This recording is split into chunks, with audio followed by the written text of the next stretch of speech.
pinaka-the best na presidente dumaan, Marcos.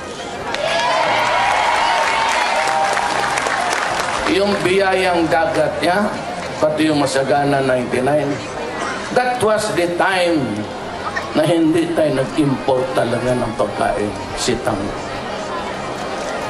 Yun talaga. Sundin na lang natin yung, kasi yun ang gumana.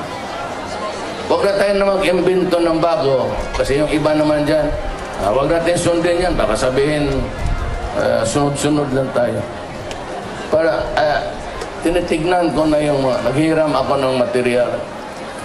Marcos, Masagana 99, pati yung, biyayang dagat.